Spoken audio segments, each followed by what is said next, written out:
Hello everyone. In this essay I'm going to be giving a brief summary into the movie Cure. After that I'm going to be giving a debrief on which cosmic horror themes this movie pursued particularly well. At its root, this movie is about an investigation into a series of bizarre and gruesome murders happening in Tokyo. The murders all are committed by separate and unrelated people, yet on the body of each of the victims there's a very conspicuous X carved into each chest.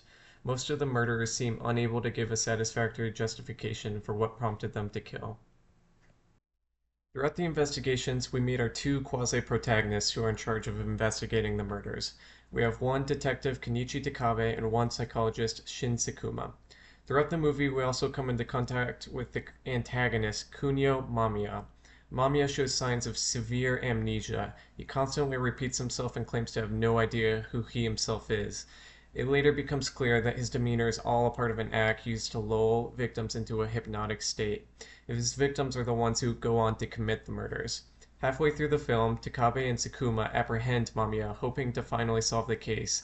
They find out that Mamiya is a former psychology student who studied Franz Mesmer, a psychologist from the 1800s who gave rise to the study of animal magnetism and hypnosis.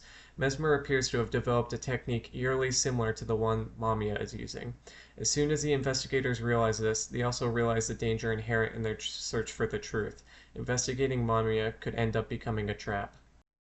At this point, Mamiya is detained into a psychiatric facility, but Takabe and Sakuma continue to have conversations with them. They're apparently fascinated by Mamiya and what motivates him behind his elusive personality. But by refusing to follow their own advice, each of the investigators gets pulled into Mamiya's hypnotic web. Sakuma, realizing this, resorts to committing suicide. Takabe, on the other hand, illegally releases Mamiya from his psychiatric facility. Both of the characters have one last encounter where Takabe ends up murdering Mamiya in cold blood, but we also find out that Mamiya has apparently passed on his power to Takabe.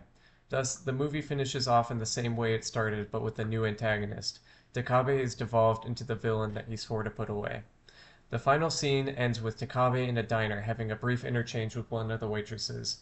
The waiter walks away towards her workstation. She picks up a knife and ominously starts following one of her coworkers to the kitchen. The scene fades to black and the movie ends. Okay, at this point, I'm going to be examining the different cosmic core themes explored in this film. One of the interesting things about this film is that it doesn't invoke the same mystical powers that are often invoked in cosmic core. Hypnosis isn't some mystical force, it's a really real phenomenon, but the way it's employed is what brings this movie into the cosmic horror genre. For our first theme, I'm going to be discussing the way the film explores the theme of horrific self-discovery. At the very beginning of the film, one of the characters is reading a story called The Tale of Bluebeard.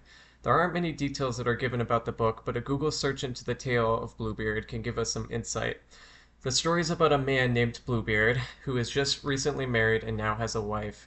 He leaves on a trip and gives his wife free reign of their shared mansion except for one locked room. Although this locked room is Although this locked room is off limits, the wife's curiosity takes hold of her and it eventually becomes too much.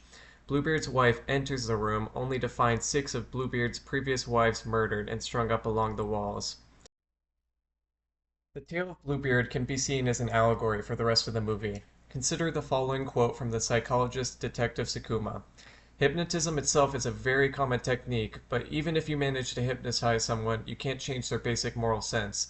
A person who thinks murder is evil won't kill anyone under hypnotic suggestion. If Sakuma is right, then even though hypnotism is powerful, it doesn't fundamentally change the person.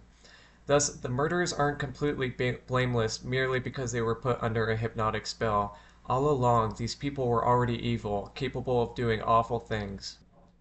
So, Mamiya isn't controlling people when he's hypnotizing them. In fact, what he's doing is causing people to release their deepest frustrations, fears, and hatreds. Thus, like the tale of Bluebeard, each one of us has a forbidden room that reveals dark secrets about our true selves. The horrific self-discovery is this: each and every person has evil desires. We may pretend that they don't exist, and we may forbid others from seeing them, but this doesn't obscure the bare reality of what's truly there, hidden under layers of fake goodness. The movie continues to explore this theme. As a faux amnesiac, Mamiya asks a lot of questions repeatedly, but he always comes back to one in particular. Who are you? Throughout the film, he seems to reject the answers that are usually given. He wants to suggest that you're more than just your job title.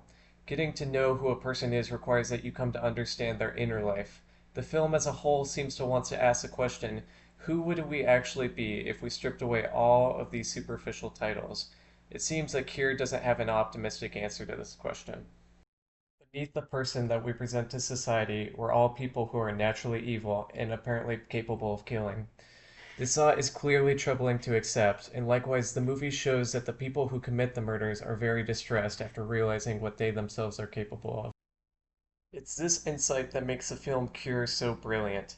The themes it uses work doubly as effective cosmic horror and very acute social commentary.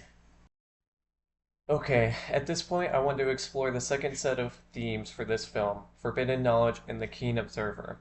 There are two keen observers in this movie, Sakuma and Takabe. As they learn about Mamiya, they learn about the historical roots of the study of hypnotism and animal magnetism through Franz Mesmer. Mesmer was a psychologist who believed that each animal had magnetic fluid within them. This fluid made them susceptible to being controlled. As the two detectives learn about the historical origins of Mamiya's techniques, they also learn that in Japanese culture, hypnotism has been something that's been largely repressed. Many people viewed it as spiritual or otherworldly. This detail is our first hint that the study of hypnotism in this movie involves more than just technical knowledge. It deals with deeper truths and insights that have not yet been revealed.